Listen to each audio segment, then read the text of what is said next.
Dans cette vidéo, 3 abonnés sont venus me raconter leur plus gros secret. Mais le problème, c'est qu'il y en a un des 3 qui est un menteur. C'est-à-dire qu'un des 3 secrets est faux. Moi c'est Len et ma mission ça va être de deviner qui est le menteur. Alors, on perd pas plus de temps, abonne-toi et on commence avec la première personne. Je te laisse te présenter. Bah je m'appelle Lia, j'ai 14 ans et voilà en vrai. Lia, c'est quoi ton secret? C'est super gênant déjà. En gros, genre il y a 2 ans, je sortais avec un garçon mais je l'aimais pas. Voilà. Pas faire ça. Oui non mais chut. Je juge déjà genre. Du coup bah genre je sortais avec lui et tout. Et en gros genre bientôt c'était le 14 février et tout. Et genre il mettait grave la pression, il m'envoyait des messages et tout en mode vas-y viens on se voit et tout pour le 14 février. Moi j'étais pas trop chaude tu vois. Il me disait vas-y viens tu rencontres mes parents et tout. Moi j'étais là en mode ouais non. Carrément. Non. Ah ouais mais à ce moment là je me rends compte genre vraiment que je suis dans la merde. Et du coup je lui avais dit non et tout. Il commençait à me parler de venir chez moi et tout. Du coup j'étais en mode non et tout. Vas-y. Je commençais à inventer des excuses un peu parce qu'il forçait et tout. Faut savoir qu'en fait moi j'avais une pote, c'était ma voisine aussi. Et ses parents, ils connaissaient ses parents. Et genre il m'avait dit ouais moi je vais chez elle et tout.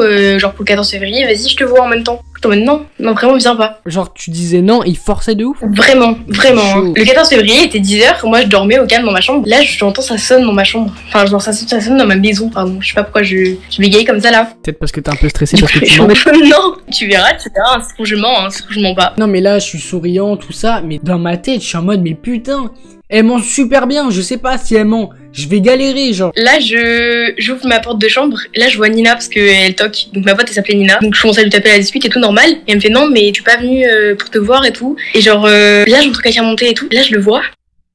Je commence à paniquer. C'est un ouf les gars, si les gens disent non, c'est non, genre vraiment. J'étais en pyjama, je venais de me lever, hein, vraiment. Zéro vanne, hein. J'étais grave pas à l'aise. Du coup j'étais gênée et là je le vois avec plein de sacs de cadeaux et tout. Putain en plus il avait tout prévu, genre. Toi t'avais rien, t'étais en pyjama, t'en avais rien à foutre. Mais vraiment, hein. Il avait genre 3 sacs de cadeaux et tout. Ma mère elle comprend vite la situation avec mon daron. Du coup il commence à se présenter et tout. J'étais grave pas à l'aise, lui si, complètement. J'aurais été complètement à l'aise avec les rencontres. Vraiment, hein. Du coup Nina elle part. Comme ça, elle me laisse genre, et du coup je me fais rentrer dans ma chambre et tout, je m'assois sur mon lit, je ne tape pas un mot, on se regarde, on se parle pas. Au bout d'un moment il me fait Lia ça va? Je lui fais non. Fin de la discussion. Il me tend les sacs comme ça, je les prends, je les mets à côté de moi, je les ouvre pas, et là j'envoie un message à ma mère, je lui fais ouais maman fais genre que tu pars au médecin. Et ma mère, vraiment une gote hein, elle fait vas-y et tout t'inquiète. Donc mes darons ils arrivent dans ma chambre et tout, ils font ouais Lia habille-toi, dans 5 minutes on part au médecin et tout. Donc le gars il est gêné, il commence à... enfin il part, et là il est vraiment soulagement, je suis en mode mais wesh, il vient de se passer quoi là? Le mec s'est incrusté alors que tu lui avais dit non 12 000 fois. En plus attends t'avais 12 ans? Ouais j'avais 12 ans, j'étais en 5ème donc ouais, j'avais 12-13 ans. Du coup ma mère me fait vas-y ouvre les sacs et tout, et moi j'étais là en mode non vraiment je le veux pas, vraiment. J'allais pas les jeter tu vois. Du coup vas-y je fais vas-y bah je les ouvre et tout avec ma mère. Là je commence à voir il y a des chocolats, il y a des vêtements, il y a des écharpes, il y a un mug. D'ailleurs le mug l'est toujours. Genre la veille j'avais trop envie de le quitter. Vraiment je voulais le quitter en fait. Ah oui, j'en pouvais plus. Et du coup là j'ai dû attendre 1 mois pour le quitter. Pourquoi? Parce que vas-y c'est trop gênant tu vois. Ah ouais pour les cas. Vraiment gênant. Bah oui vraiment c'est super gênant. Du coup je le croisais et tout en cours, je le calculais pas, il m'envoyait des messages et tout le soir, je répondais tu vois par politesse mais vas-y. Et au bout d'un mois je lui ai fait ouais et tout, je crois que je suis plus trop attachée à toi, la relation se termine. Le mec il venait me mettre 300 balles dans tes cadeaux. Vraiment. Et du coup voilà, et du coup après j'ai demandé à ma pote de fermer sa gueule tu vois, de garder cette anecdote masterclass dans la tête. Pareil pour ma soeur et genre mes darons. Et du coup voilà, et j'ai jamais rien dit d'autre, j'ai jamais dit au mec en fait que je l'avais jamais aimé et tout tu vois. Et aujourd'hui tu le dis sur YouTube. Putain mais en plus attends mais j'avais oublié un truc. Peut-être que tu me mens droit dans les yeux en fait. J'avais oublié le concept de la vidéo. Déjà là tu m'as dit la tasse tu l'as encore. Là elle est chez toi. Ouais. Là si je te la demande je peux l'avoir. Vas-y. Elle est juste là. Oh putain oh non. Voilà. Putain mais c'est trop crédible. À la fois il est détestable tu vois parce que le mec a forcé de ouf, et à la fois c'est un peu mignon, le mec était attaché et tout, mais bon je note ton anecdote. Là je vais aller prendre d'autres gens.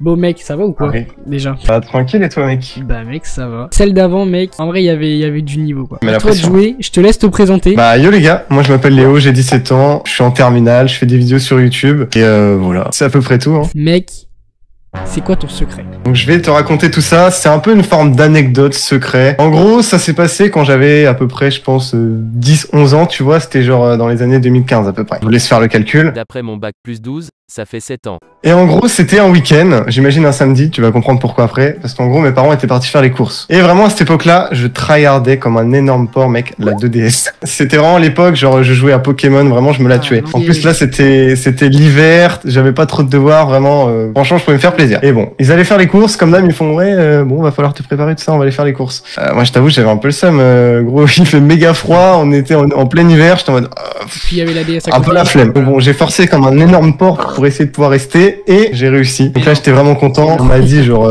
n'ouvre à personne, ne fais pas de dinguerie, enfin, tout ce que tu dis à des gosses, quoi. Et vraiment, c'était la première fois que j'étais tout seul chez moi, je pense. Donc voilà, je vis ma meilleure vie tranquille. Et au bout d'un moment, je pense, ça fait à peu près peut-être 45 minutes, 1 heure, je commence à en avoir marre. Ils étaient toujours pas revenus. Je suis en mode, bon les gars, j'aime bien Pokémon, tu vois, mais je jouais déjà pendant toute l'après-midi. J'étais en mode, voilà. Et là, je me suis dit, mec, en vrai, je suis tout seul chez moi, tu vois. Il y a peut-être moyen de faire un truc, tu vois. Et là, un rêve que je pense, ça se trouve, je suis le seul à avoir ce rêve. C'était genre d'aller dans le congèle, enfin pas dans le congèle, mais d'ouvrir le congèle et de m'amuser parce que à chaque fois je voyais quand je vais aller chercher des trucs dedans, il y avait plein de glace et tout autour. Je me suis dit en vrai, je suis tout seul, je sais pas, je vais pouvoir aller ramasser de la glace ou j'en sais rien, tu vois. Du coup, dans mon sous-sol, et en gros dans mon sol, j'avais congèle, enfin il y avait une espèce de cuisine en gros avec congèle, four, meubles. Du coup, là, je me fais kiffer tout ça. Et là, qu'est-ce que je vois, frérot, après genre 5-10 minutes, il y a une petite boîte d'allumettes dans la cuisine, c'est plutôt sympa.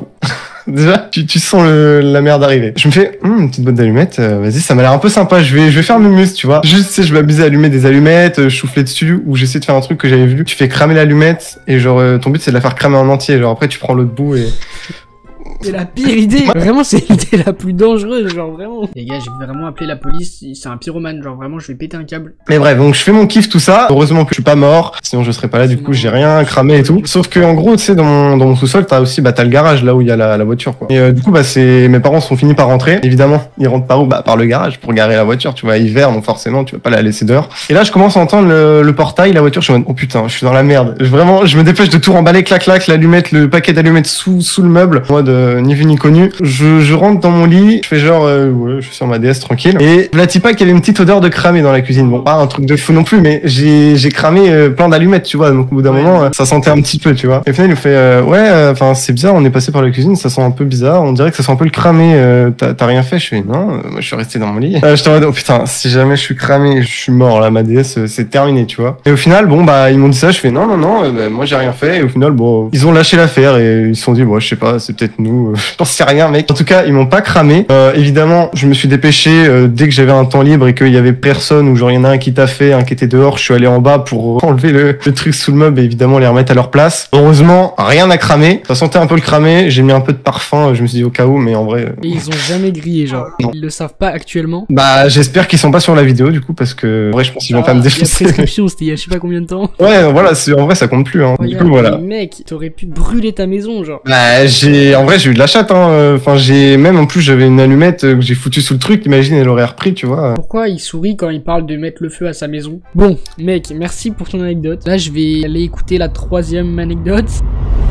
Je m'appelle Larousse, j'ai une chaîne à 226 abonnés, j'ai 15 ans, je suis en seconde, et voilà. Hein. Alors mon ref, quel est ton secret? C'était il y a longtemps, j'avais 9 ans, j'avais déjà une petite sœur, c'était un dimanche, il était midi. Mon daron il est parti chercher un truc dehors. Il a laissé son portefeuille à la maison, et du coup j'avais une petite sœur, et t'as capté, elle faisait de la merde. Elle a pris le portefeuille de mon daron, elle a commencé à jeter les billets de partout et tout. J'étais choqué, t'as capté, je faisais rien. Là il y a ma daronne qui débarque, commence à me crier dessus, elle me dit pourquoi tu faisais rien et tout. Et elle commence à crier sur ma sœur. Après, il me dit, vas-y, range vite fait en attendant que je prépare le déjeuner. Du coup, je range, et là, j'ai une idée de fou furieux, frérot. J'avais des coups à l'époque. J'ai pris un billet de 100, je l'ai mis dans un tiroir, et je l'ai caché. T'as volé ton daron? Ouais. Attendez. Donc là, t'es en train de me dire qu'il a volé 100 € à son daron. Et du coup, le lendemain, j'étais au bus scolaire, c'était le matin. Comme un con, je montrais le billet à tout le monde, genre à tout le monde. Personne croyait et tout. Ils commençaient à me dire, c'est pour la photo de classe. Imagine une photo de classe à 100 balles. C'est genre... Il y avait une meuf qui vendait des bonbons à l'école. Bonbons, des biscuits et tout. Du coup, je pars chez elle. Je lui dis, tiens, un billet de 100 balles et donne-moi masse bonbons, frérot. Elle me dit, ok, pas de souci. Elle prend le billet, elle se taille. Elle revient plus. J'avais trop le seum, j'étais trop stressé à ce moment. Attends, il a volé 100 € à son daron pour acheter des bonbons. Mais mec, achète-toi, je sais pas, genre une voiture. J'abuse. Mais une petite voiture télécommandée, ça peut marcher. C'est bon, c'est la fin des cours, c'est la fin de la journée, je reviens chez WAM. Et là, il y a ma daronne qui m'appelle. Elle me dit, la directrice m'a appelé, t'avais un billet de 100 à l'école. Je commence coup, ça veut dire c'était mon billet, il était dans ma tirelire. Elle croyait pas du tout, frère. Mais comme ça, bonbon en même temps. Elle commence à me punir et tout, frérot. J'avais pas le droit au goûter, j'avais pas le droit à la télé pendant 2 semaines, frérot. C'est chaud. Et du coup, voilà. Personne connaît la vraie histoire. Et elle croyait que j'avais volé d'une personne à l'école. Là, elle sait pas actuellement. Genre, tes parents, ils savent pas actuellement. Ouais. Mais mec, attends, ça veut dire, t'as vu le portefeuille, ta sœur, elle a fait n'importe quoi avec. Toi, t'as dû ramasser. T'as pris 100 €. Avec ces 100 €, t'as acheté des bonbons. Ouais, frérot, c'est... Ça veut dire, t'aurais pu acheter plein de trucs avec 100 €. Non, toi, t'as décidé la vie, frère. Bonbons. Mais elle m'a rien donné. Genre, elle a pris le billet, elle s'est taillée. Attends, t'as pas eu les bonbons? Non, j'ai pas eu les bonbons. C'est une blague. Attends, quoi? Elle m'a arnaqué. Elle est partie le dire à la directrice. Du coup, la directrice, elle appelait ma daronne. Ah ouais, ok. Mais attends, mais ça veut dire, les 100 €, tu les as jamais revus? Ouais, voilà. Putain, mais en fait, les 3 histoires, elles sont crédibles. C'est un truc de ouf. Bon, les refs, ça y est. Je connais tous vos secrets. Je connais toutes vos histoires. Et concrètement, je suis dans la merde. Parce que, genre, vraiment... Vos histoires sont toutes crédibles. Il y a plein d'aspects qui me font dire non, lui il a raison, et il y en a une des 3 qui est fausse. Et les gars, j'ai envie de vous dire un truc. Heureusement, on se connaît pas dans la vraie vie parce que vous faites super peur, genre vous mentez super bien. Genre là, il y en a un de vous 3 qui ment, mais force à vos potes, genre. Les gars, je vais commencer par éliminer une personne. On va faire un par un, je vais essayer de peser le pour, le contre et d'éliminer quelqu'un en premier. Mais là, les gars, c'est là où ça se complique. C'est là où je sais pas qui est éliminé en fait. Il y a par exemple toi, t'as la tasse, tu vois, t'as la tasse qui prouve que il est vraiment venu, mais après je me dis peut-être que cette tasse c'est ton père qui l'a offert à ta mère, tu vois, ou un truc comme ça. Tout peut se jouer. Pourquoi tu souris quand je dis ça? Non mais je stresse pas, je suis pas stressée, Va falloir que je choisisse une première personne à éliminer. Non mec, attends, mais toi aussi là, t'as voulu mettre 100 € de bonbons.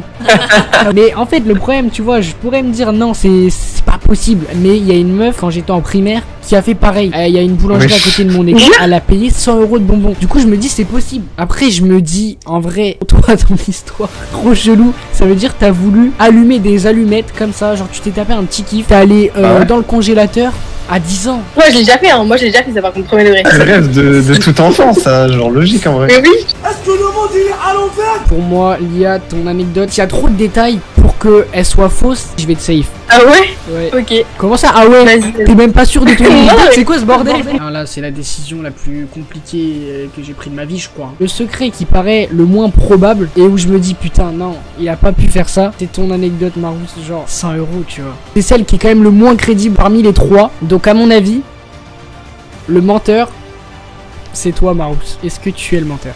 Bah mon secret était vrai. J'étais pas le menteur. Qui est le menteur? C'est toi.